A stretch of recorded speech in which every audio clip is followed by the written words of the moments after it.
Ya, baik.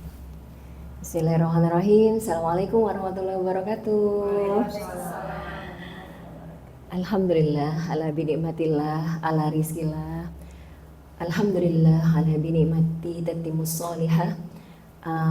Ibu-ibu yang saya hormati, para pengurus ya dari Taklim Mar'atus Solihah, Masya Allah namanya aja udah Mar'atus Solihah gitu ya. Mudah-mudahan penghuninya juga adalah orang-orang yang solihah, yang nanti panggil-panggil ya Bu, kelak di yaumil akhir kalau nggak ketemu gitu ya, salah satu orang yang ada di sini gitu. Karena kenapa dalam satu taklim diriwayatkan oleh Nabi Muhammad SAW bahwasanya akan ada banyak malaikat yang mengelilingi dan akan menjadi saksi kelak bahwa pada tanggal segini, jam segini, si A lagi berada di dalam masjid JGC dan ikut dalam taklim Mar'atus Solihah. Insyaallah mudah-mudahan Allah memberikan rahmatnya kepada kita dan Nabi Muhammad SAW, Allahumma sholli wa sallim alaihi, dapat memberikan syafaatnya kepada kita. Amin Allahumma amin. Salam kenal sebelumnya Ibu. Jadi terima kasih kepada Ibu Panitia, ya, Bu Ana dalam hal ini, dan Ibu Dr. Liza ya, yang Dr. Ica ya, Dr. Ica yang menghubungi saya untuk mengadakan kegiatan ini. Mudah-mudahan saling bersinergi ya Ibu-ibu untuk memberikan manfaat. Nah, materi saat ini adalah menjadi orang tua bijak, bersahabat, dan bersinergi dengan Gen Z dan Gen Alpha. Ibu-ibu yang Allah kasihi, ternyata mungkin ini saya mau survei dulu nih, kecil-kecilan Bu. Di sini yang memiliki anak usia 12 ke 29 tahun, ada nggak Bu? 12, boleh Bu angkat tangan, 12 sampai 29 tahun. Oke, angkat tangan, oke. 29 sampai 30 sampai 44 tahun. Ya, di bawah 12 tahun. Insya Allah. Ya, cuma mau survei aja nih, kira-kira ibu-ibunya punya anak Gen Z, Gen Alpha, atau Gen Y gitu ya. Baik, bedanya apa nanti kita sama-sama bahas. Mudah-mudahan materi ini bisa bermanfaat ya. Ini perkenalkan Bu, ini keluarga saya. Berubah ya? Ya.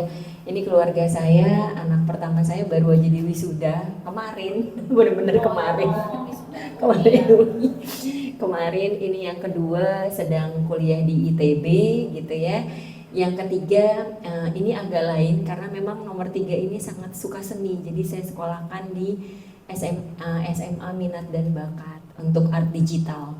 Jadi dia bukan sekolah umum karena kebetulan memang yang nomor 3 ini memiliki autism mild. Jadi dia tidak bisa mengikuti pembelajaran di kelas biasa.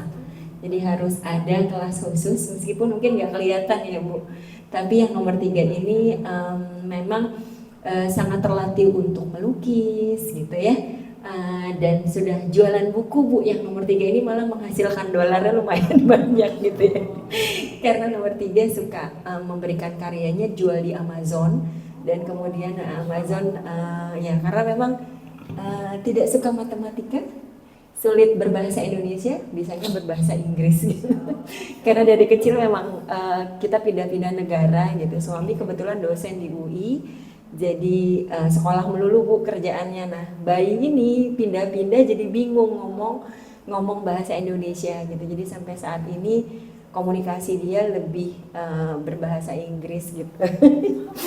Gitu. Walaupun dia ngerti ketika ibunya saya bicara, kakaknya bicara, tapi dia nggak bisa balikin dengan menggunakan bahasa Indonesia.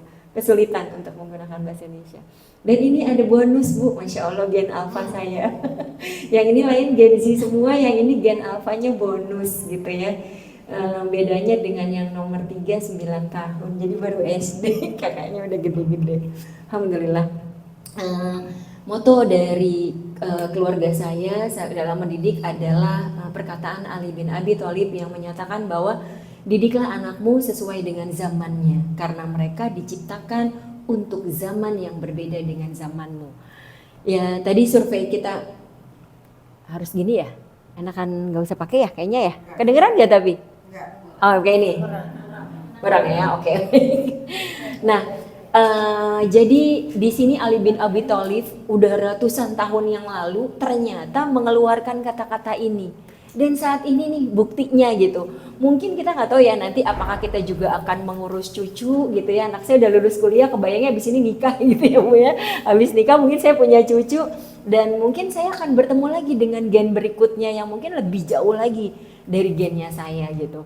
Terus kalau Bu Lili gen apa? Saya gennya usia saya masih di bawah 44 tahun Bu gitu. Hah? Gennya apa nanti kita bahas Bu. Saya gen apa? Nanti Ibu juga bisa tahu gen Ibu apa. Kita bahas. Baby boomer. Kalau baby boomers di atas 59 tahun. Nah, nanti kita bahas ya. Baik. Ini Bu. Siap. Ini perkenalan keluarga saya Bu gitu ya. Jadi memang ini semuanya keluarga matematika, fisika, kimia Bu gitu ya. MIPA gitu ya. Jadi cuma yang nomor 3 nih yang ngambil gen lain ini ya, genre lain. Baik. Selamat datang Ibu. Nah, agendanya adalah ada 5 nih hari ini, mudah-mudahan bisa kita selesaikan dalam waktu kurang lebih 1 jam ke depan.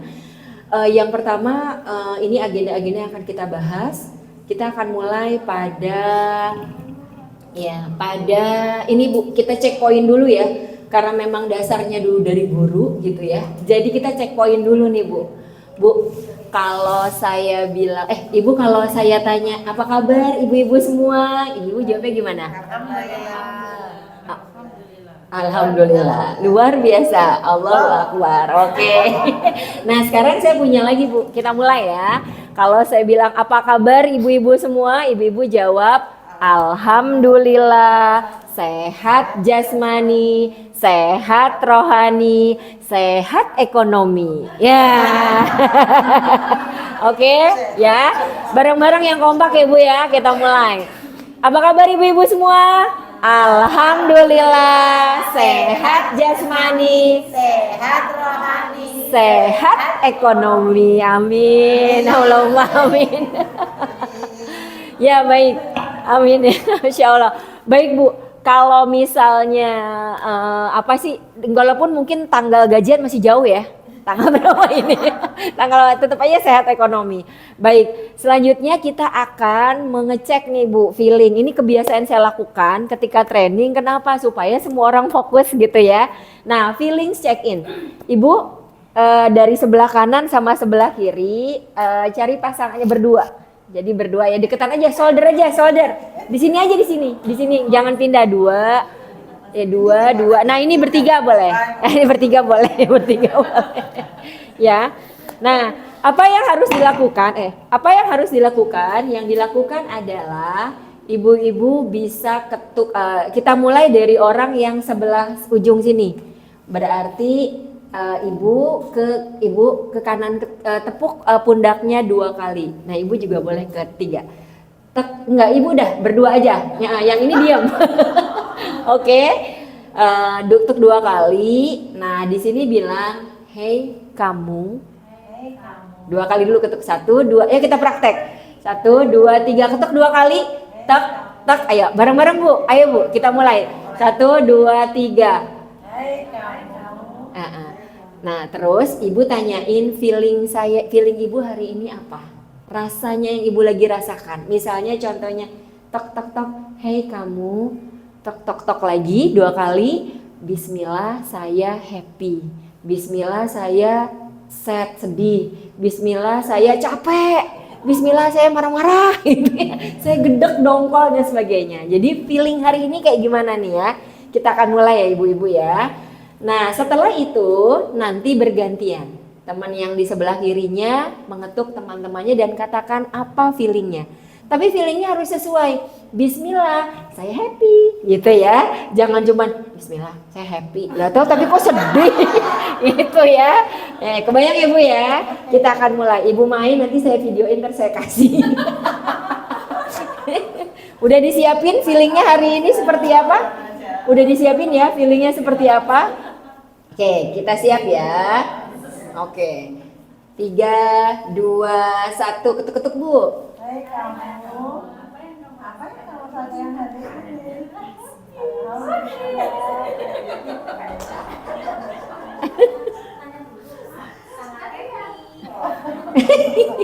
Nah kan beda ya. Jadi maksudnya gini, contoh ya, ayah sama Bu Ana. Nih harus dicontohin ya emang ya, gitu. Tek tek tek, hey kamu, tek tek tek, Bismillah, saya happy. Nanti gantian, ibu ke saya, tek tek tek lagi, gitu, oke? Katanya menanyakan tadi. Tidak menanyakan, saya nanyain ke ibu-ibu perasaannya, ibu ngomong sendiri, oke? Tek tek tek, hey kamu, tek tek tek, Bismillah, saya happy, gitu, oke? Nanti gantian, kalau saya bilang gantian, baru gantian bareng-bareng ya. Kita mulai, nggak apa-apa. Oh, namanya latihan, gitu. Ini taman nenek-nenek. Oh gitu. Taman bawah. Atau ya. Kita mulai ya. 3, 2, 1. Tek tek tek. Hey. Alhamdulillah, Bismillah saya happy. Oke. Lagi. Gantian. Kalau gantian 3, 2, 1. Tek tek tek. Hey kamu. Aku sehat. Masya Allah. Tepuk tangan Bu buat semuanya. Ya, jadi banyak sekali ya. Jadi dari beberapa sekolah yang coba saya sebetulnya seorang konsultan pendidikan Bu gitu ya. Jadi di beberapa sekolah yang saya datangi itu ada sekolah-sekolah yang dia tuh masuk ke dalam sekolah harus happy dulu Bu. Jadi ada lingkaran happy-nya. Jadi guru piket itu ada 5 lingkaran. Setiap anak masuk cuma berlima dan dia samakan suhunya. Di situ baru boleh masuk ke dalam kelas. Kenapa? Ibu bisa bayangin dia datang dengan kondisi yang berbeda-beda. Ada yang ibunya bisa marah-marah, bapaknya marah-marah, macet, segala macam. Kasihan kalau dia masuk kelas dalam situasi yang nggak baik gitu. Sehingga makanya ada lingkaran happy. Nah saya pengen, tadi ibu-ibu saya liatin, alhamdulillah saya sehat, alhamdulillah saya bahagia dan segala macam. Jadi kita udah sama semua ya Bu ya. Baik, kita akan masuk. Di sini adalah intro terlebih dahulu ibu-ibu. Ini saya ambil dari catatan barat ya, bukan orang Islam sebenarnya. Tetapi muatannya bagus. Kenapa saya mulai dengan ini dulu? Karena saya ingin membuktikan bahwa apa yang mereka katakan itu ada di dalam Al-Quran nantinya gitu ya. Nah, pengasuhan adalah perjalanan seumur hidup yang membentuk masa depan seorang anak. Hal ini tidak hanya melibatkan penyediaan makanan dan tempat tinggal, tetapi membutuhkan dukungan emosional, bimbingan, kesabaran, dan kasih sayang untuk membantu anak-anak tumbuh menjadi individu yang bertanggung jawab dan bahagia. Berat tugas kita sebagai seorang ibu. Kita harus pastikan bahwa anak kita itu tumbuh dalam kondisi memiliki tanggung jawab dan juga bahagia. Mungkin ada ya zaman dulu gitu ya. Dulu mama saya misalnya suka banget punya keramik Bu. Tapi saya jadi takut Bu gitu. Jangan main di situ ntar pecah gitu gitu ya. Saya jadi takut gitu. Saya tumbuh jadi pribadi yang takut, ini takut, itu takut gitu. Nah, itu tidak akan terulang lagi kalau kita banyak mempelajari apa sih yang terjadi dengan anak-anak kita ke depan. Nah, jadi saya mengingatkan di sini bahwa kehidupan parenting itu adalah tanggung jawab seumur hidup. Bu Ana sudah punya anak yang sudah menikah, tapi namanya anak posisinya jadi tetap memiliki rasa tanggung jawab seumur hidup. Bahwa dia menjadikan ibu yang baik kalau dia putrinya gitu ya. Kalau jadi ayah dia menjadikan ayah yang baik, tetap ada tanggung jawab seumur hidup. Parenting juga adalah berisi panduan emosional dan moral dan cinta yang konsisten. Jadi ini yang kadang-kadang berat. Mungkin ngerasa ya, mungkin ibu-ibu yang udah punya anak Gen Y, Gen Z itu mama mah sayangnya sama dia, mama mah papa kakak gitu ya. Itu pasti terasa. Oleh karena itu, cinta yang konsistensi itu adalah menjadi kunci utama. Kalau sayang sama anak ya semuanya. Saya juga masih ngerasain Bu, ketika ibu saya sayangnya sama situ, masih zaman saya. Putuskan itu, biarkan anak kita merasa bahwa anak kita itu adalah anak yang sama kasih sayangnya. Kalau di rumah Bu, kami kebetulan minggu itu cuma 4 ya, dan anak saya 4 Bu. Jadi seminggu sekali kami jalan bertiga. Kebetulan minggu ini lagi bareng sama yang kecil, makanya tadi diajak. Cuman lagi pergi gitu. Jadi kami jalan hanya bertiga saja, dan kami punya grup keluarga itu bertiga. Jadi saya, suami, dan anak pertama. Saya, suami, anak kedua, sampai anak keempat. Fungsinya apa? Fungsinya adalah ini memberikan perhatian yang rata gitu. Jadi anak pertama, oh berarti kan udah besar, berarti ke kafe, udah yuk Kak, ngafe sore-sore. Cuma bertiga, cuma ngomongin, enggak lama, 1 jam. Ini menunjukkan bahwa kita memiliki kasih sayang yang sama. Setiap anak diperhatikan dengan cara yang sama gitu ya. Apalagi kalau udah mendekati akil balik gitu ya. Mendekati akil balik biasanya kalau yang laki-laki itu akan jalan sama abinya. Di perjalanan itu akan diceritakan bagaimana mulai dari mimpi basah sampai apa yang harus dilakukan kalau mimpi basah itu terjadi sama kamu. Sepanjang jalan gitu ya. Sehingga dia tahu dan siap ketika itu terjadi. Begitu. Kalau sama saya ya belajar pakai pembalut gitu-gitu ya.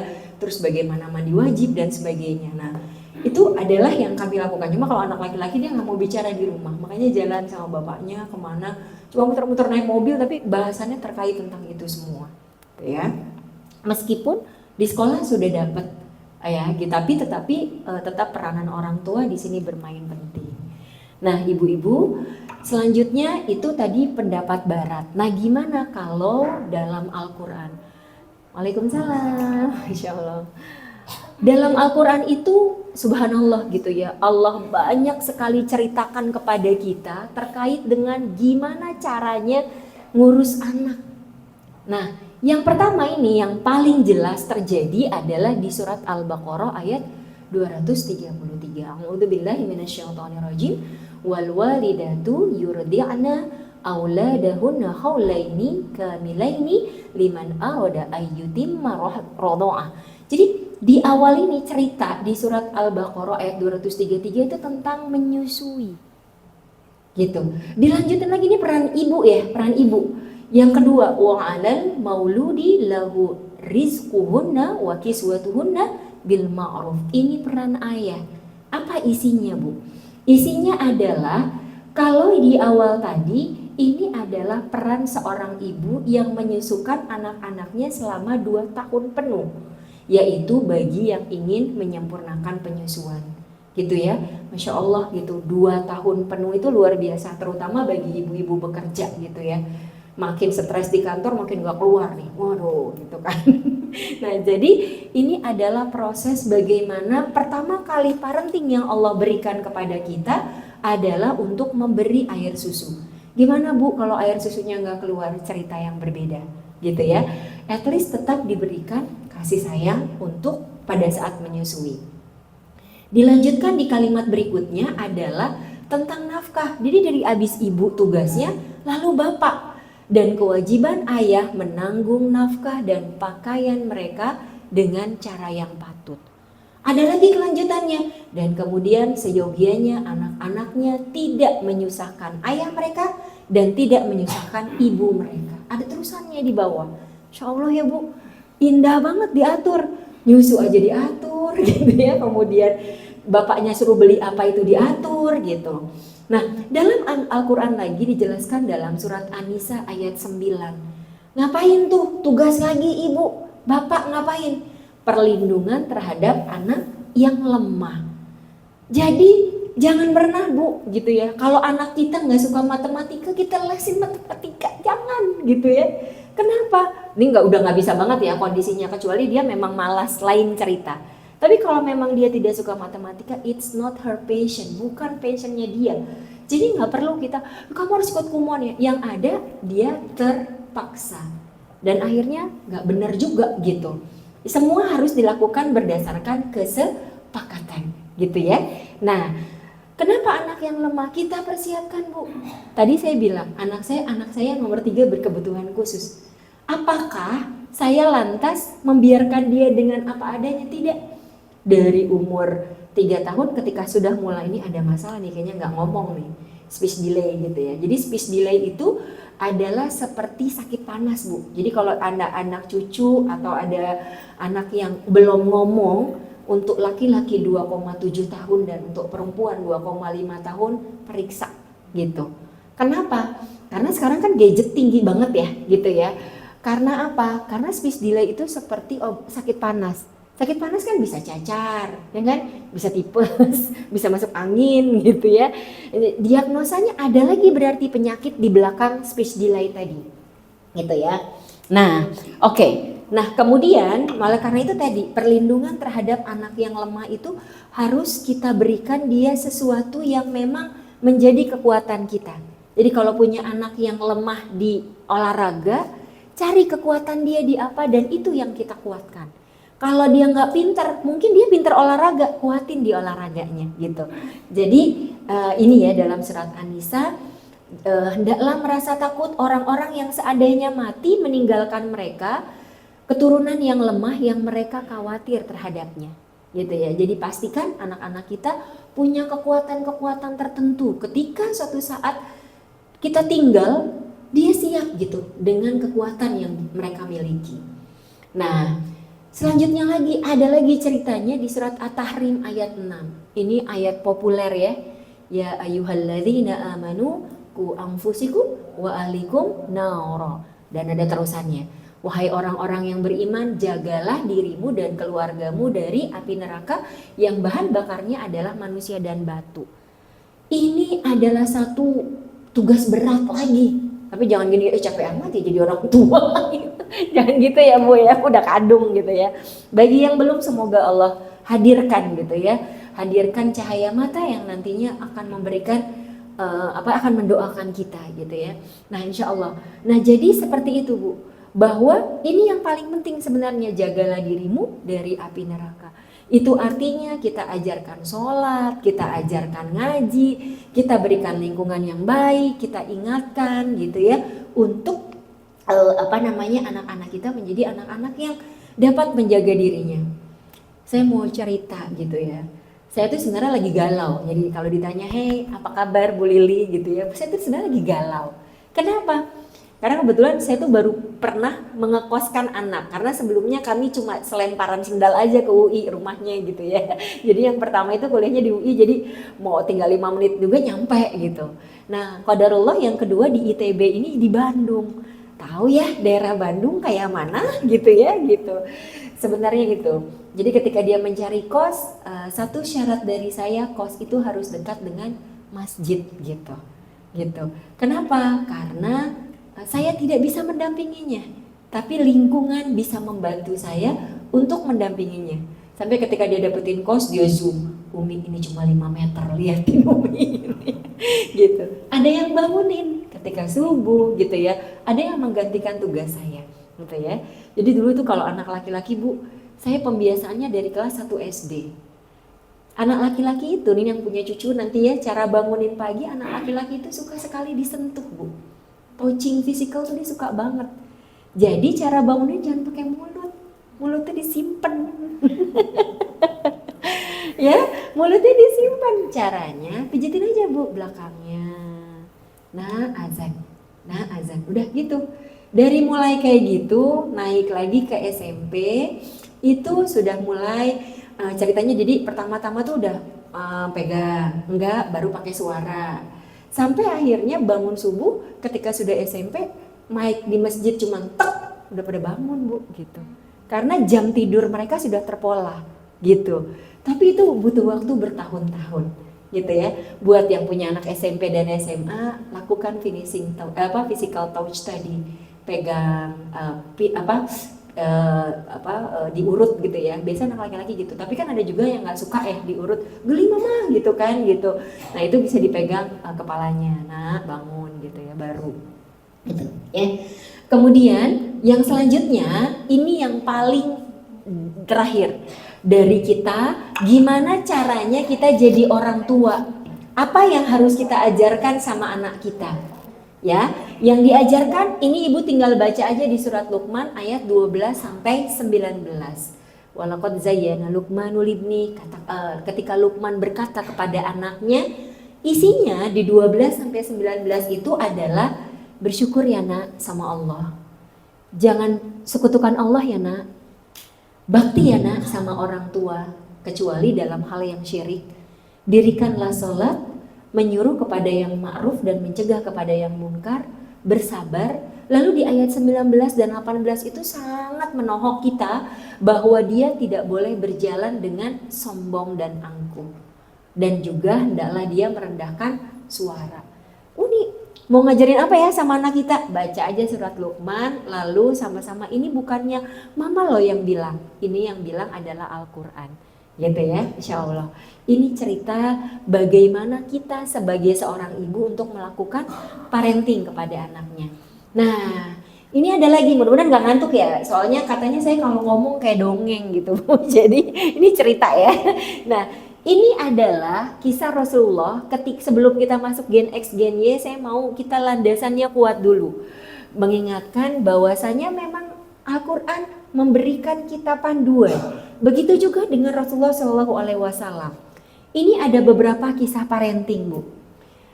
Rasulullah itu menghibur anak yang kehilangan barangnya. Jadi bisa dicontoh. Kalau kita hilang, kamu sih nggak hati-hati, gitu ya reaksinya. Tadi mama bilang taruh di situ, kenapa nggak taruh di tempatnya, gitu ya. Ternyata ini ada satu kisah di mana ada seorang anak kecil yang sedang meratapi burungnya yang hilang di dalam kandang, Bu. Dan Rasulullah melihat itu. Apa yang dikatakan oleh Rasulullah melalui diriwayatkan oleh Bukhari wa Muslim, wahai Abu Umair, apa yang dilakukan burung kecilmu itu? Terus dia mikir, burungku lari ya Rasulullah. Gitu ya, ini ada terusannya tapi tidak sahih, jadi dipotong di sampai sini. Burungnya ternyata lari.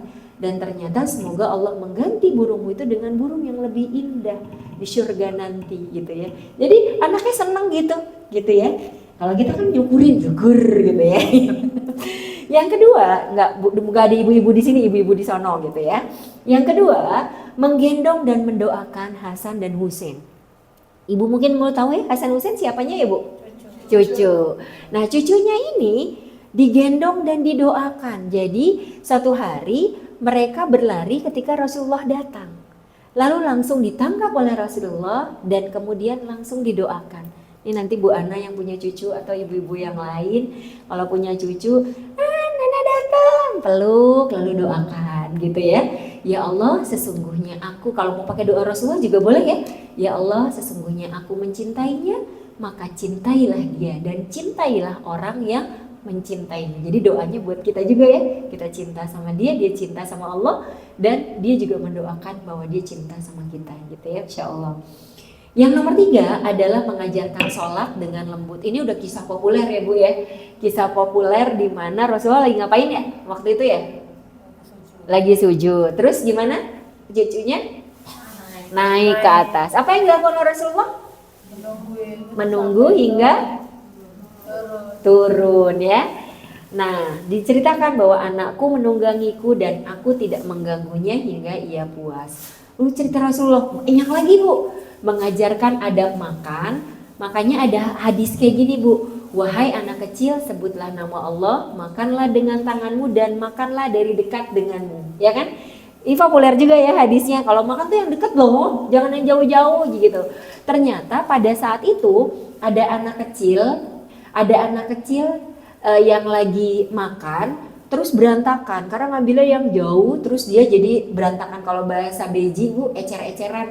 Oh ya Bu, ecer-eceran, berantakan gitu ya, berceceran. Nah, akhirnya Rasulullah mengatakan hal seperti ini. Bayangin, adab makan aja diatur gitu ya. Yang kelima, mendoakan anak-anak sahabat. Ya. Ceritanya gimana nih mendoakan anak-anak sahabat? Jadi suatu hari Rasulullah datang ke rumah sahabatnya, lalu sahabatnya itu punya anak kecil.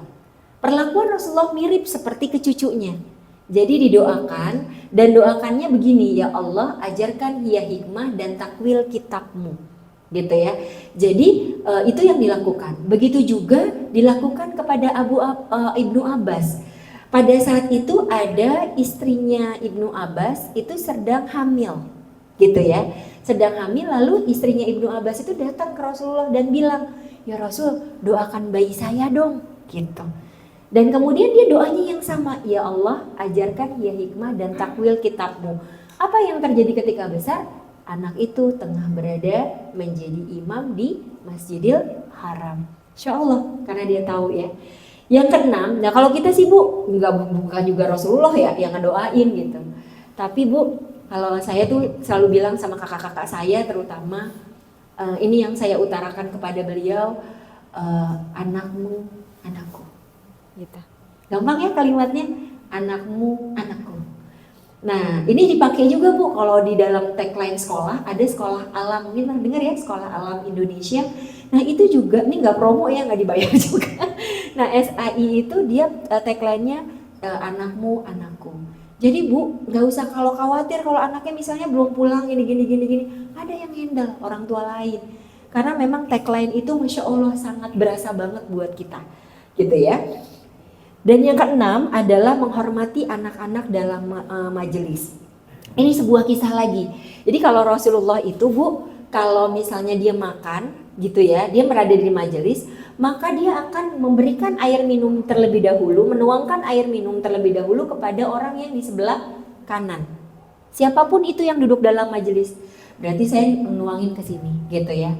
Ternyata qadarullahnya ini anak kecil Bu yang duduk di sini. Dan ini sahabat Rasul yang sangat usianya sangat senior. Ini adalah anak kecil. Apa yang Rasulullah lakukan pada saat itu? Rasulullah nanya ke anak kecil itu, nih ada hadisnya. Apakah engkau izinkan aku memberi minum ini kepada mereka dulu? Dia izin ngasih ke bu anak misalnya.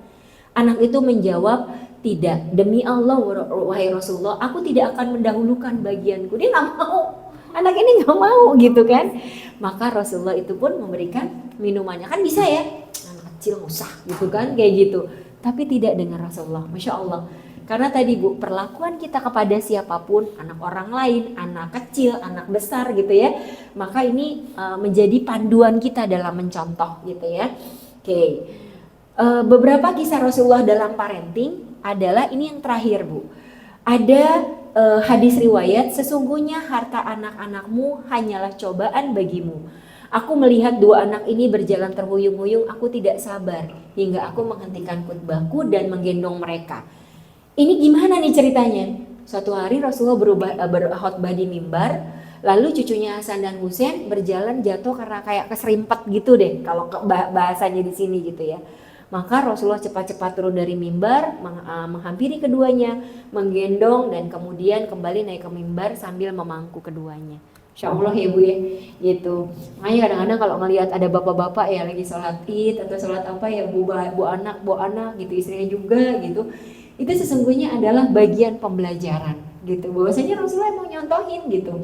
Walaupun mungkin keganggu ya, kadang-kadang berisik, nangis lah, apalah. Sebenarnya pilihannya ada di tangan kita. Kalau kita nggak mau dengar anak kecil nangis lagi sholat, ya udah pindah aja, nggak usah jauh-jauh, nggak usah deket-deket dengan dia, gitu aja gitu sih sebenarnya. Makanya ada juga masjid yang ramah anak, ada juga yang mungkin masih ini ya tradisional, tapi nggak apa-apa gitu. Itu semua tergantung terpulang kepada anggota di dalam masjid itu. Jadi tidak benar dan juga tidak salah gitu ya, tinggal bagaimana memanage. Kalau ada anak-anak berarti ibu-ibu yang bawa anak boleh di lantai bawah misalnya, jadi menyediakan fasilitas itu ya Bu. Oke. Baik, sampai di sini ada yang mau ditanyakan, didiskusikan sebelum masuk ke gen-gen? Ibu yang ingin bertanya. Oke, aman ya, alhamdulillah Bu, makin lama makin banyak nih ya, Insya Allah. Kalau yang nggak mau sholatin cambuk itu usia berapa? Oh gitu, iya. Ini memang sebenarnya kalau Ibu ada bukunya ya. Bukunya itu adalah ada 2 seri. Nanti kalau beli cari, itu adalah cara mendidik anak perempuan dan cara mendidik anak laki-laki. Kalau yang cara mendidik anak perempuan bukunya berwarna kuning. Kalau yang laki-laki warnanya biru. Nah di situ dikatakan memang hadisnya tidak terlalu kuat sih Bu sebenarnya, tetapi ketika usia 7 tahun. Karena pada saat itu ada kisah di Rasulullah yang ketika memang usia 7 tahun itu memang anak-anak sudah harus dibiasakan sholat guna memberi jeda ke akil balik. Nah, di akil balik sudah mulai keras sih Bu. Jadi kalau bukan mencambuk ya serem banget, kalau mencambuk memukul ya. memukul area-area tertentu yang memang diperbolehkan seperti punggung gitu ya, atau juga bokong ya misalnya boleh gitu. Nah, itu kalau di sekolah itu dua yang sebenarnya boleh, tetapi tidak sebaiknya tidak dilakukan oleh guru. Jadi areal sini dan areal sini itu gitu ya. Cukup mengingatkan, tapi saya yakin generasi sekarang nggak mempan ya kalau dipukul. Ntar kita cerita nih, kenapa dia nggak mempan. Kita masuk ya, ibu-ibu, ini adalah materi intinya tentang aneka gens. Ada baby boomers, ada X, ada Y, ada Z, ada alpha. Bu Lili dapat dari mana sih Ustazah? Dapat dari mana ini? Ini dapat dari riset paper atau penelitian-penelitian dari psikolog-psikolog gitu ya. Nah, aneka gen ini ibu-ibu sekarang biar supaya nggak ngantuk, boleh ya ibu-ibu berdiri dulu ya. Yuk kita berdiri yuk. Berdiri. Tapi kalau saya duduk aja Bu, ntar ketahuan kalau saya berdiri, ketahuan jawabannya. Silakan berdiri ya, biar ini. Walaupun saya tahu ya, udah duduk malas berdiri karena berat kakinya. Harus ini dulu jet lag gitu ya. Baik, kita akan bermain yang namanya take off touchdown. Take off itu berdiri, touchdown itu duduk ya. Jadi diri sama duduk. Ibu-ibu boleh duduk kalau ibu-ibu setuju dengan pernyataan saya. Oke? Dan gak boleh nyontek, serah dia kok duduk, saya kok diri, nggak apa-apa kan, setuju nggak setuju mah beda-beda ya kan? Nah gitu. Setuju itu kalau ibu-ibu duduk, kalau berdiri berarti tidak setuju. Ada dua pernyataan saya. Yang pertama,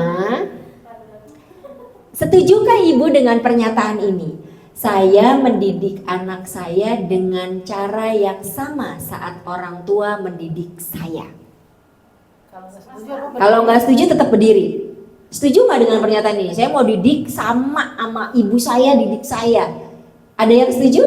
Oh, nggak ada yang setuju ya. Keren banget. Berarti udah selesai nih materinya ya. Yang kedua, setiap generasi memiliki profil ya dan perlakuan yang berbeda. Kalau mau diri juga nggak apa-apa. Udah pinter-pinter nih ya, Masya Allah. Oke ya, baik. Ini adalah Bu generasi-generasi yang ada. Yang pertama ini adalah greatest. Greatest ini adalah udah ratusan tahun umurnya. Silent ini adalah orang yang di atas 70 tahun. Boomers 59 hingga 70 tahun. Gen X, Gen Millennial, Gen Z, Gen Alpha akan kita bahas. Jadi greatest itu seratusan tahun, silent itu 70 hingga 99 tahun, udah diem aja dia gitu ya. Boomers itu adalah 59 sampai dengan 70 tahun. Nah, kita akan bahas yang pertama Gen X. Gen X ini usianya berapa? Usia yang lahir di tahun 65 sampai 80. Jadi batas maksimalnya adalah 45 tahun ke atas. Nah, ada Gen X di sini ibu-ibu? Banyak. Oh, banyak. Tapi wajahnya nih Gen Z semua nih. Gitu ya.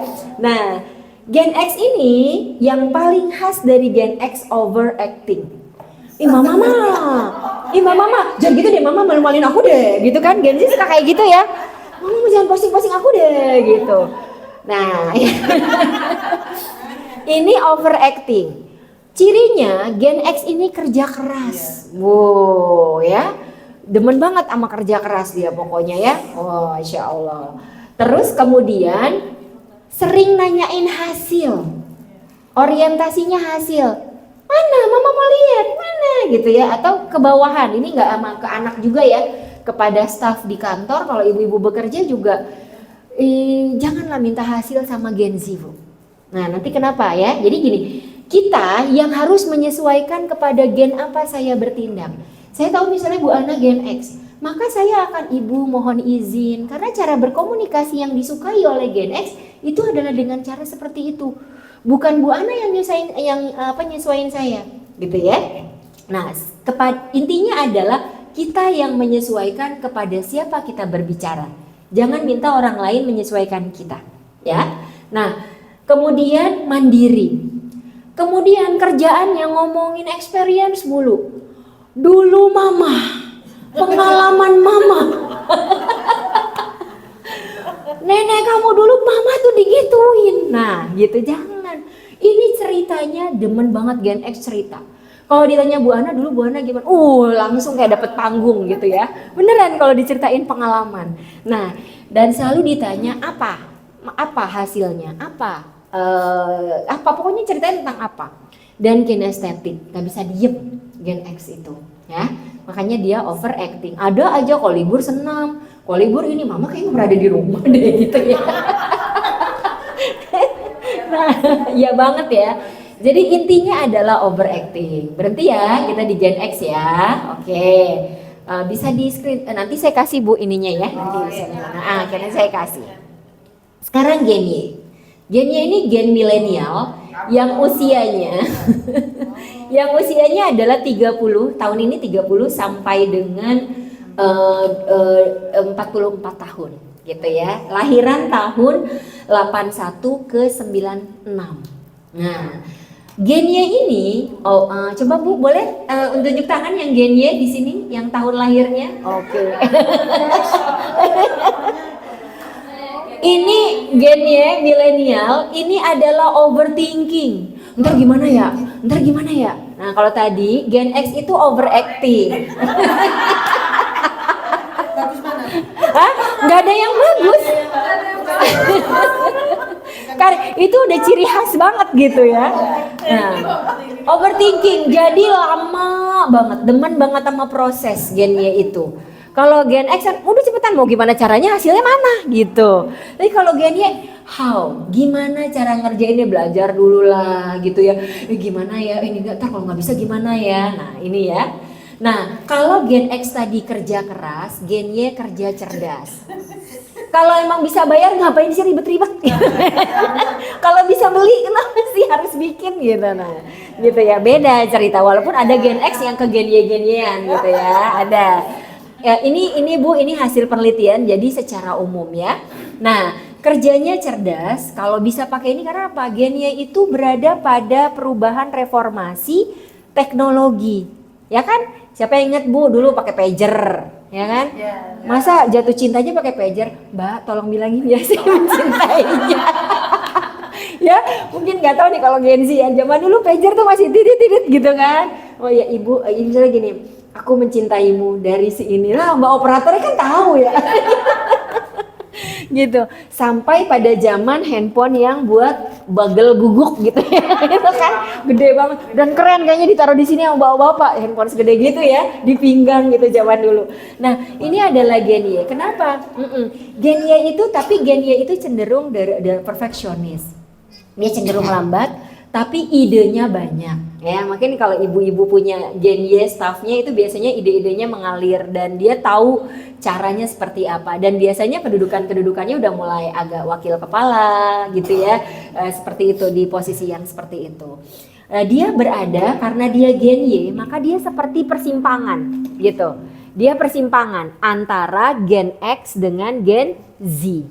Ya, Gen Y ini intersection. Intersection ini kalau tadi Gen X itu adalah forbidden. Forbidden itu adalah boleh melakukan ini, gak boleh melakukan itu, perintah sifatnya. Tapi kalau Gen Y itu adalah intersection antara dia bisa ke Gen X, maka dia juga bisa ke Gen Z. Makanya cocok banget kalau dia dijadikan sebagai wakil atau juga koordinator gitu di kantor, karena dia bisa menjembatani bosnya sama staff-staff di bawahnya gitu ya. Nah, Gen Z. Nah, Gen Z ini usianya lahiran tahun 97 sampai 2012. Artinya usianya tahun ini itu sekitar 20 ya. Pokoknya sampai 29 tahun gitu ya. Kalau tadi Gen X overacting, Gen Y overthinking, Gen Z ini overfeeling, Bu. Rapuh banget hatinya Bu, feeling. Jadi nggak cocok kalau sama Gen X sebenarnya, iya kan? Gen X itu tuh berantem mulu, to the point Gen X itu. Nah, overfeeling, makanya yang harus dijaga perasaannya. Dia harus meaning dan purpose. Maksudnya, ibu kalau nyuruh nggak bisa tuh ambilin gini, bersihin kamar kamu kotor segala macam. Pakai tujuan. Mama rasakan kayaknya kalau kamarnya ini kayak nggak bisa nafas. Cerita dulu, kenapa? Tujuannya. Dan itu nggak cocok sama Gen X. Tapi kita harus belajar gitu ya. Kita harus belajar. Daripada pesan kita nggak nyampe, mendingan kita muter dulu dikit. Ya gitu ya. Mama sih sebenarnya, mama sih ingin gitu ya. Tapi nanti saya kasih contoh kalimat-kalimatnya ya. Seperti apa. Di Gen Z ini Bu, kerjanya kelebihannya ikhlas. Makanya di kantor-kantor banyak banget mau disuruh jumpalitan juga dia mau gitu ya. Gitu ya. Nah anak-anak Bu, kebetulan anak saya juga sudah bekerja gitu ya. Sebelum lulus ada 5 bulan dia kerja sampai sekarang. Itu kerjanya cuma 2 hari aja 1 minggu. Karena memang dia kerja di lembaga luar negeri gitu, jadi pakai WFH gitu. Nah ketika dia kerja itu saya cuma bilang, tapi dia bisa ngerjain tuh sampai malam. Kak ini kan udah gak di luar jam kantor, kenapa masih ngerjain gitu kan. Lami biar gampang. Jadi saya ngelihat oh ini loh yang dinamakan sebagai kerja ikhlas gitu. Gitu ya, nggak kayak Gen X ya. Gen X itu wani biro, aku wani biro gitu ya gitu. Nah, jadi kalau Gen X, Gen Z itu adalah kerjanya ikhlas, dia punya innovation dan novelty, tapi dia zigzag, nggak terduga. Makanya kantor itu banyak banget yang keluar masuknya cepet. Nggak suka sama bosnya, keluar dia. Dia zigzag karena dia merasa punya innovation, punya novelty, dan orangnya kreatif untuk Gen Z ini. Nyarinya udah susah gitu ya. Kalau misalnya pakai orang-orang lama gitu ya. Nanti kita bahas sedikit. Nah ini Gen Alpha. Nah ini di depan kita ada Gen Alpha nih ya. Gen Alpha itu adalah lahiran 2013 hingga 2020 sekarang 2025. Kalau lihat di ini masih belum tentu ya, masih riset itu sampai 2039 sebenarnya. Gen Alpha itu. Tapi walau alam bisawab udah muncul lagi Gen Beta, Gen Strawberry dan sebagainya gitu ya. Tapi it's okay. Ini yang masih saat ini oleh ahli. Dia over digital, betul ya? Kita punya cucu bakalan over digital nih. Dia pembelajar visual interaktif, sulit fokus. Anak ini senang banget baca short itu, movie atau short YouTube gitu ya. Dia dekat dengan teknologi, dia terhubung dan dia materialistis dan konsumtif. Karena apa? Jajan pakai jari bisa, iya kan? Ngapain harus ke warung gitu kan? Dia multitasking dan native digital, tapi dia rentan dalam masalah kesehatan. Kenapa? Karena dia jarang bergerak. Anak-anak Gen Alpha ini kalau dikasih digital yang terlalu berlebihan. Kalau ini nih enggak nih kayaknya nih, Masya Allah. Dia gerak-gerak luar biasa. Gitu ya. Nah, tergantung kita bagaimana, makanya menyiasatinya seperti apa gitu ya. Nah, ini adalah understanding, memahami Gen Z dan Gen Alpha. Ini perlu diketahui ibu-ibu, kalau ini lagi kuliah apalagi apa ya Bu Lili, ya nggak apa-apa ya, ini kita harus tahu. Hubungannya dengan teknologi, Gen Z itu adaptif, lahir saat internet mulai berkembang. Gen Alpha digital native, kalau tadi digital adaptor, kalau ini digital native sejati, dia akrab dengan gadget. Kalau ini adaptif, bisa pakai gadget, bisa pakai IG, bisa pakai segala macam. Tapi kalau Gen Alpha ini dia mulai fokus kemana? Gadget kah? Visual apa tuh? Yang pakai AR gitu ya, AR atau VR, visual ini yang dia pakai kacamata, dia main gitu ya segala macam. Nah, gaya belajarnya adalah visual, micro learning, problem based learning. Visual itu dia harus lihat. Makanya anak orang Gen Z itu nggak bisa nggak pakai PPT. Kalau ngaji cuma dengerin, kalau kuliah dengerin dia nggak bisa Bu, karena dia visual. Dan micro learning itu adalah dia belajarnya hanya pada part-part tertentu saja, gitu ya. Kalau zaman dulu saya sekolah gitu. Nggak ada tuh guru ngasih kisi-kisi ya, zaman kita kali ya Bu, nggak ada kisi-kisi kan, semua kita pelajarin dari awal sampai akhir. Kalau anak sekarang digituin Bu, nggak ada yang belajar gitu ya, makanya pakai kisi-kisi ya.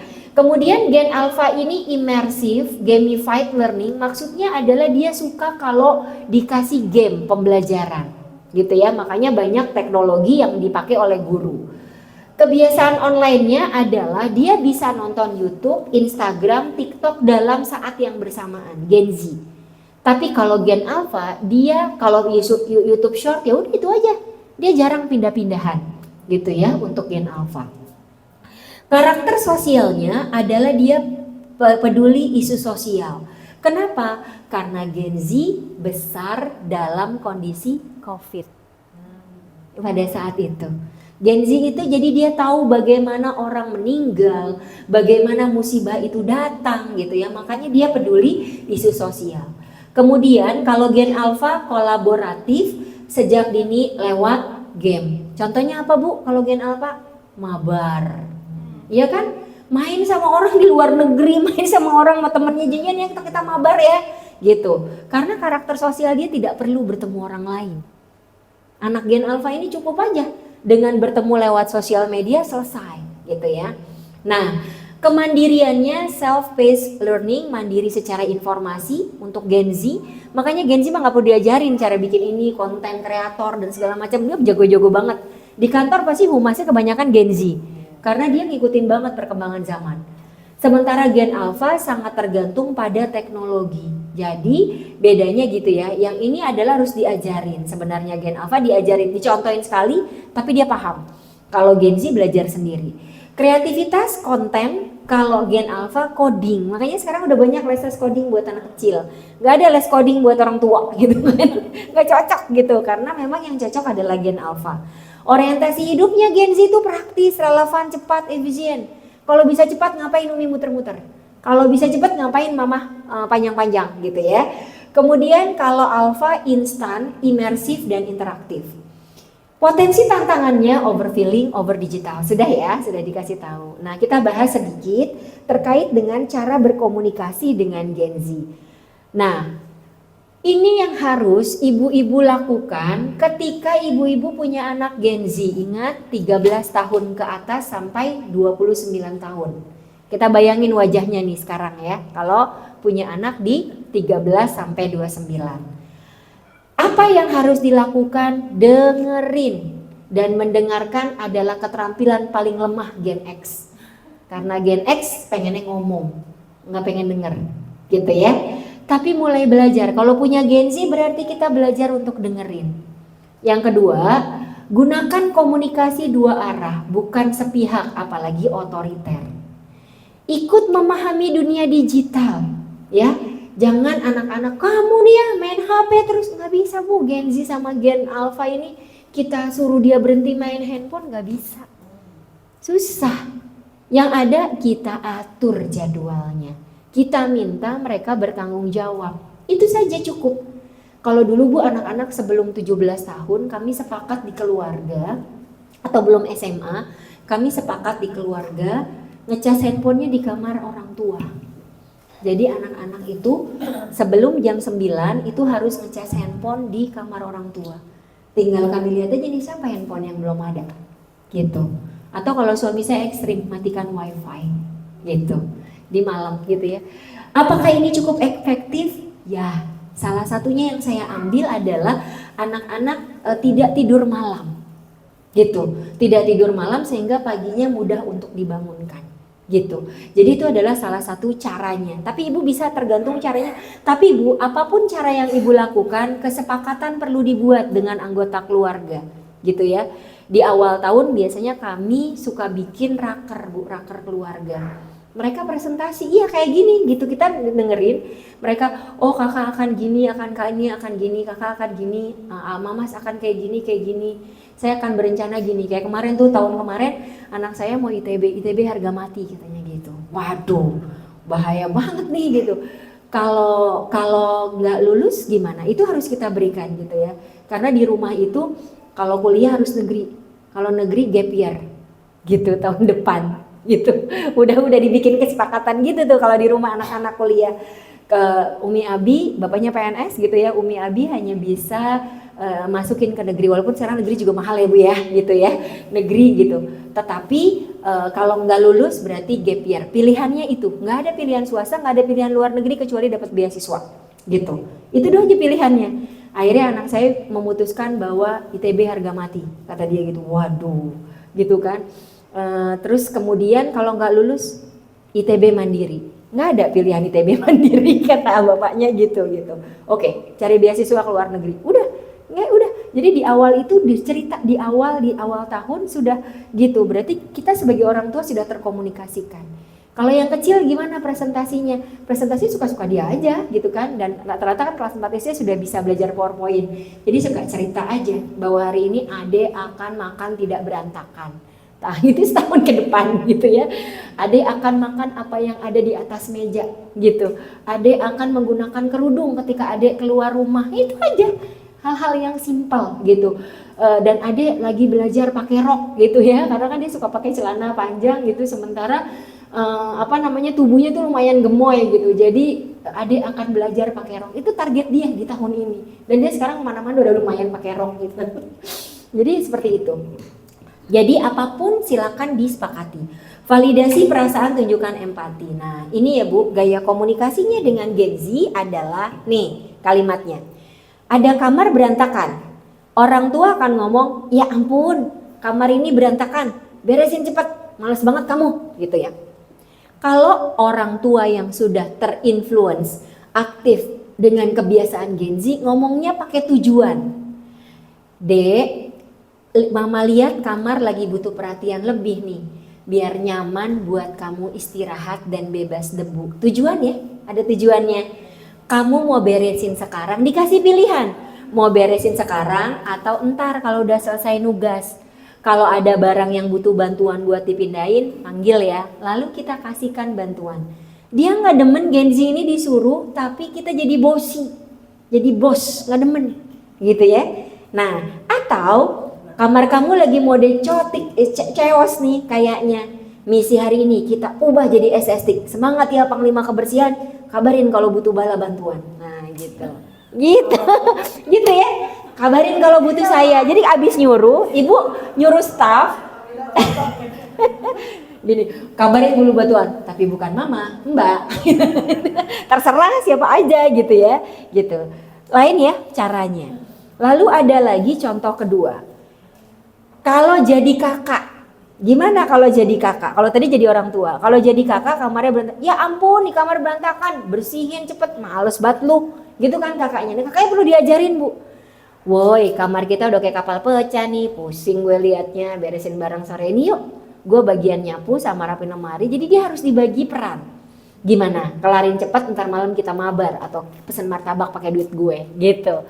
Jadi harus dikasih apresiasi. Ini kalimat anak-anak sekarang ya. Atau Dek tolong banget nih bentar lagi teman-teman mau dateng, malu kan kalau melihat kamar lo pas lewat, bisa tolong rapiin bentar aja nggak perlu sampai kinclong sih, tapi yang penting rapi, ntar gue takdir es kopi. Nah gitu, jadi emang dikasih reward Gen Z itu Bu, gitu ya. Nah yang ketiga, kalau jadi guru, ini juga nih jadi guru, ya ampun di kelas berantakan kayak kapal pecah. Kalau gurunya aktif Gen Z, dia akan bilang, anak-anak mari kita lihat seberapa cepat kita buat kelas ini rapi. Bapak atau ibu akan putar satu lagu. Misi kita sebelum lagunya selesai semua area ini sudah harus beres. Siap? Kita mulai. Gitu. Jadi dikasih challenge, dikasih bantuan, dikasih apresiasi. Gitu. Dapat ya? Gitu ya. Oke. Cara kuncinya adalah nggak basa-basi. Logis, hargai otonomi pilihannya dia. Mau entar apa mau sekarang beresinnya apa selesai nugas. Dan singkat serta jelas, gitu ya, singkat. Nah, kemudian bagian yang terakhir dari bahasan ini adalah Gen Alpha. Panduannya, do dan dannya sudah diberikan. Ibu-ibu bisa contoh nanti, gitu ya, buat cucu, buat anak, gitu ya. Yang pertama, dia kolaborasi dan visual. Belajar lewat pengalaman, pemandu digital, fokus pada kreasi, latih empati dan social skill. Interaktif dan dia kompetitif. Jadi harus ada permainannya bagi dia. Harus ada rewardnya, bintang dan segala macam. Makanya anak sekarang pakai bintang ya. Saya dulu TK nggak pakai bintang bu, gitu kan, sekarang pakai bintang gitu ya. Karena dia suka banget seperti itu. Nggak boleh ceramah, nggak boleh fokus sama hafalan. Anak Gen Alpha adalah anak yang rendah dalam proses menghafal. Tapi qadarullahnya hasil penelitian menyatakan bahwa ketika dia menghafal Al-Quran, anak Gen Alpha ini punya kecepatan yang luar biasa, gitu ya. Makanya sebelum 12 tahun harapannya tuh udah paparkan dengan banyak hafalan-hafalan Al-Quran, gitu ya. Biarkan jadi konsumen pasif, mengabadikan interaksi dengan tatap muka. Satu hal, cara berkomunikasi dengan Gen Alpha tidak begini. Lihat mata mama, lihat, gak bisa. Gak bisa lihat mata ibu, lihat mata mama, gak bisa. Adik, kalau orang tua lagi ngomong, liatin mata mama. Gak bisa Gen Alpha. Gen Alpha demennya main. Gen Alpha demennya interaktif. Jadi ibu kalau yang paling kena dengan Gen Alpha adalah dengan cara misalnya ibu nyapu tapi sambil ngomong. Dek, anaknya lagi nonton TV nih. Dek, ya Mi, gitu ya. Tapi sambil nyapu, cuci piring atau lagi apa? Dengar apa ya? Azan. Kalau azan harus apa ya? Ya sholat lah. Ya sholat. Terus TV-nya harus gimana? Nah, berikan dia pilihan. TV-nya ya harus dimatiin sih. Terus gimana dong sekarang enaknya? Ya, aku matiin gitu. Jadi dia yang harus memutuskan. Satu lagi Gen Alpha itu suka, nggak tahu ya, ini penelitiannya sampai saat ini saya cari di paper belum ketemu sih. Tetapi beberapa kali saya menangani Gen Alpha itu suka banget kalau dia menghabiskan sesuatu yang paling akhir. Jadi misalnya punya pizza, ya di keluarga bagi-bagi. Tapi kalau yang terakhir bukan dia yang makan, itu dongkol. Gak tahu kenapa gitu ya. Ini masih saya coba cari gitu ya di berbagai platform untuk riset. Ini kejadiannya banyak banget gitu, termasuk juga di rumah gitu. Jadi biar kata sedikit ditinggalin karena dia akan menghabiskan gitu. Saya juga nggak tahu kenapa. Nah tapi ada kaitannya dengan bahwa dia merasa diakui gitu di keluarga ini gitu ya, seperti itu. Nah ini gaya komunikasi dengan Gen Alpha. Contoh, orang tua saat anak belajar di rumah, kerjain PR kamu sekarang, jangan main HP mulu gitu ya. Tapi kalau orang tua yang aktif akan berkata, karena dia suka kompetitif, gimana kalau kita bikin challenge? Yuk kerjain PR dalam 15 menit, kalau selesai tepat waktu kita bisa nonton video favoritmu bareng-bareng. Jadi dikasih game, kan tadi udah jelas ya, dia belajarnya lewat game gitu ya, seperti itu. Kemudian yang kedua kalau jadi guru, jangan jadi anak-anak buka buku halaman 30 kerjain soal 1 sampai 10. Wah, ditinggalin sama Gen Alpha kayak gini. Oke teman-teman, kita buka halaman 30, kita bikin kuis ya, karena sangat suka kompetisi. Siapa yang bisa jawab soal nomor 1 dapat poin, kita lihat siapa yang paling banyak poinnya hari ini. Semangat mereka. Gitu ya. Kalau guru orang tua pasif, kenapa nilaimu turun? Kamu kurang belajar ya. Tapi kalau dia sudah dengan Gen Alpha, Umi lihat nilai kamu turun. Menurut kamu bagian mana sih yang paling susah? Kita coba ya cari belajar yang lebih seru dan gampang. Mau coba lewat video atau game gitu ya. Jadi caranya seperti itu. Jadi dikasih solusi. Kalau untuk Gen Alpha tadi, Gen Alpha bukanlah gen yang sekreatif Gen Z. Gen Alpha ini harus dikasih solusi, tapi solusinya harus main, harus nge-game, harus kompetitif. Dia suka banget kompetitif, suka banget namanya yang menang, dapat poin sekian, itu suka banget. Makanya dipakailah cara ini di sekolah-sekolah gitu ya. Dan yang terakhir, kunci komunikasi dengan Gen Alpha adalah gunakan tantangan, tadi challenge, ajak diskusi, beri pilihan, sertakan visual dan selalu positif serta apresiatif gitu. Jadi kitanya yang Gen X atau Gen Y nyamain si Gen Alpha sama Gen Z ini. Sukanya dia diperlakukan seperti apa gitu ya. Nah ini contoh-contoh nih kalau di kantor, mungkin ada ibu-ibu yang kerja ya. Kalau Gen X, contoh komunikasinya mohon hadir tepat waktu jam 9, sangat diharapkan. Unggah-ungguhnya banyak banget gitu ya Gen X ini. Kalau untuk Gen Y, halo tim, jangan lupa ya rapat jam 9. Linknya sudah saya share di grup kalau milenial. Kalau Gen Z, guys rapat ya jam 9 jangan telat, nah gitu aja. Ibu juga nggak apa-apa pakai sama staff ibu ya. Kemudian kalau Gen Alpha, yuk kita mulai tantangan belajar di jam 9. Siapa yang paling cepat datang dapat bintang. Tapi kalau Gen Alpha kan belum kerja ya, gitu ya. Gitu. Gitu. Nah, ini ya. Jadi intinya adalah ringkasan gaya komunikasi. Kalau Gen X itu formal dan profesional. Kalau Gen Y nih kolaboratif, sopan tapi santai. Banyak gak enaknya tapi Gen Y ya. Contohnya kalau kita makan-makan, siapa nih yang bayar gitu, gitu kan, gitu. Aduh deh, biar gak enak aku aja deh yang bayar ya. Kalau Gen Y gitu. Tapi kalau ibu ngajakin makan Gen Z, mereka tuh udah urunan, gitu ya. Udah urunan aja, udah gope masuk gitu ya. Singkat, jadi BS bagi mereka biasa. Kalau Gen X sama Gen Y, gak enak banget ngajakin orang makan tapi kita nggak bayarin gitu ya, akhirnya bangkrut deh. Nah, yang terakhir adalah Gen Alpha, gunakan audiovisual, interaktif dan imersif. Imersif tuh lebih banyak memaparkan segala sesuatu gitu ya, jadi diajarin. Ini adalah Gen X, Gen Y dan Gen Z. Next stepnya, yuk kita berubah jadi ortu bijak, perlakukan mereka sesuai dengan Gen Z, gennya. Sukanya mereka itu ya kita masuk dengan cara itu. Kita tetap jadi orang tua gitu ya. Makanya kalau guru SMP itu saya sangat menganjurkan untuk menjadi seorang kakak pertama gitu. Karena SMP kan transisi ya. Disitulah kalau mau oke-nya nggak oke-nya itu di SMP. Makanya di SMP itu ada beberapa sekolah yang memanggil gurunya dengan sebutan kakak. Karena apa? Kalau kakak pertama kan asik ya, nyuruh sih nyuruh, tapi kan mau dikerjain nggak dikerjain terserah saya dong gitu. Atau kakak pertama lebih deket cara komunikasinya. Tapi kalau anak sama anak SMP ngomongnya gaya Gen X, nggak bakalan didengerin. Kalaupun didengerin pasti dia terpaksa. Makanya ya Masya Allah di TikTok itu banyak banget ibu-ibu, anak-anak yang dari rumah pakai kerudung, pakai baju bagus, rapi, di luar buka. Dan ini saya pikir cuma di TikTok doang. Tiba-tiba saya di kafe bu, gitu kan. Kebetulan dia sudah duduk duluan dan sudah pakai baju Masya Allah maha dahsyat seksinya gitu ya. Udah seksi banget gitu. Saya sampai risih, akhirnya anak saya aja yang SMA waktu itu risih. Umi boleh tukeran nggak? Karena dia pandangannya ke situ.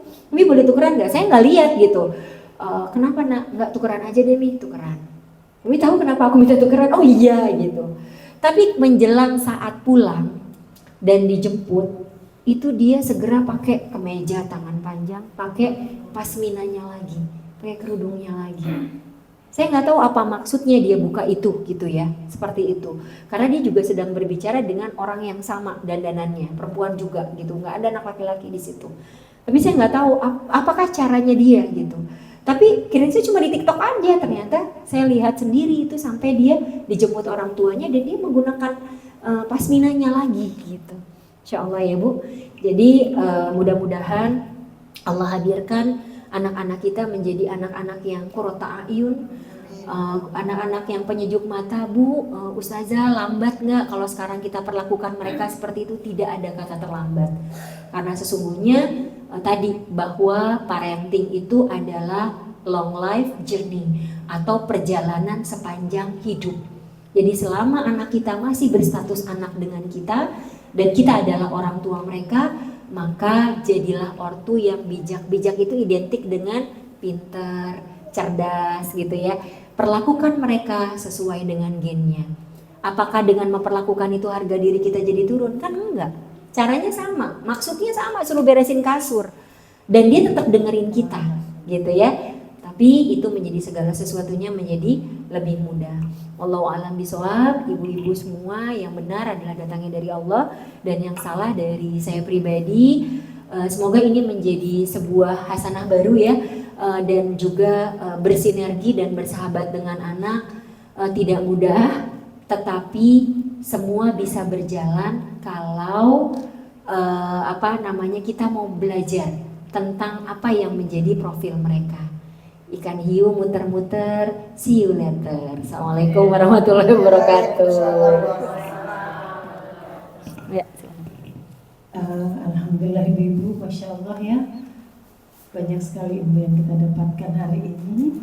Dan ini menjadi motivasi buat kita untuk terus belajar, bahwa ternyata memang mempunyai anak tidak cukup berhenti di misalnya sudah mulai besar kita cukup nanti bisa belajar sendiri, jangan. Tidak seperti itu ya, kita tetap harus mendampingi mereka, memperlakukan mereka sesuai dengan gennya gitu ya. Mau nggak mau kita harus belajar lagi Bu. Dan alhamdulillah hari ini kita mendapatkan ilmu yang Masya Allah dari Ibu Ustazah Lili. Baik ibu-ibu, ada yang ingin bertanya mungkin? Silakan Bu. Atau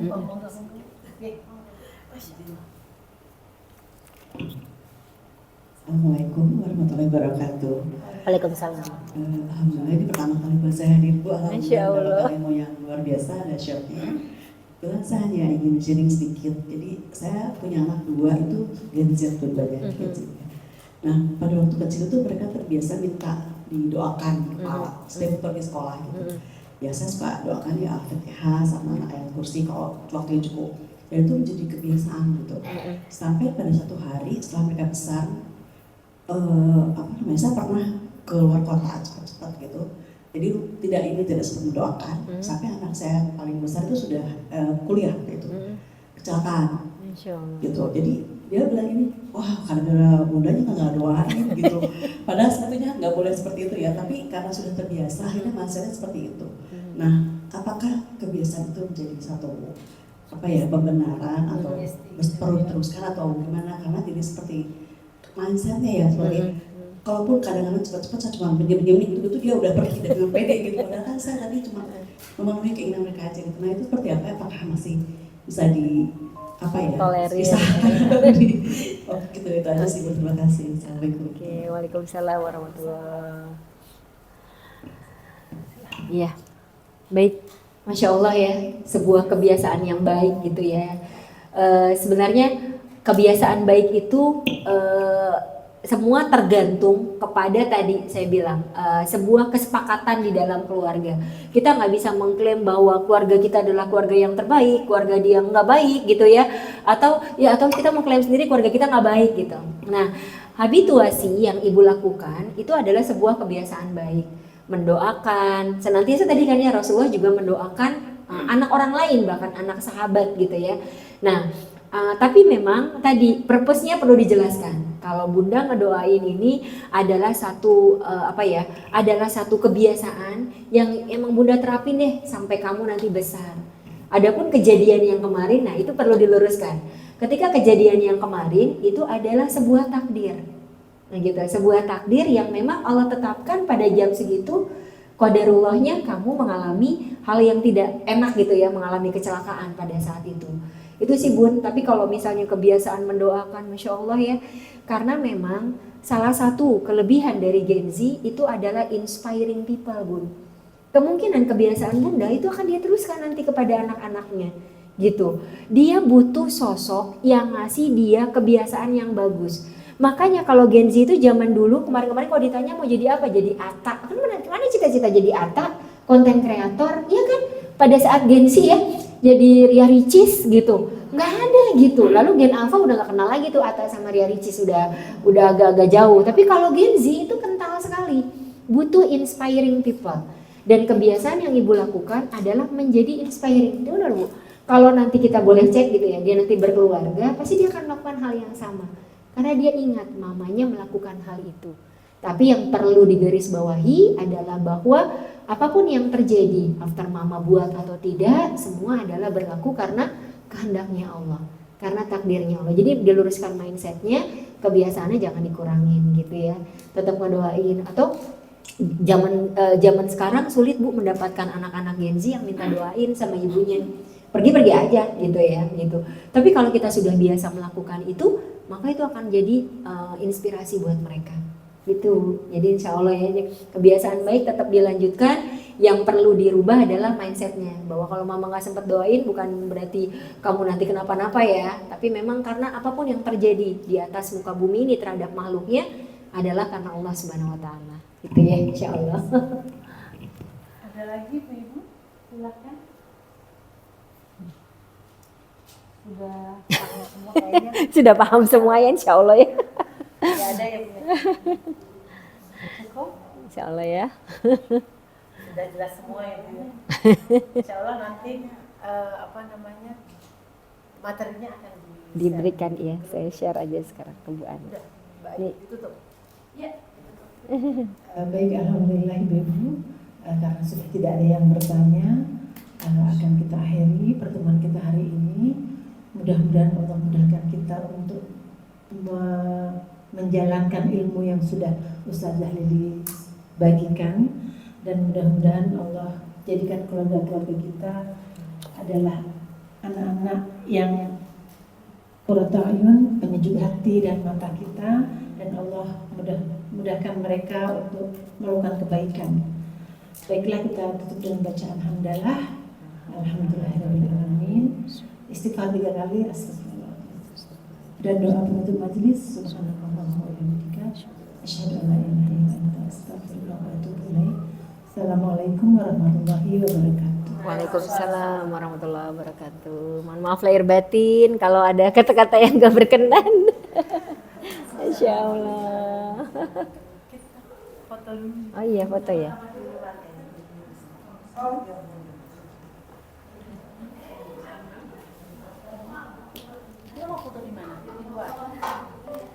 Di luar. Kita sini sempit.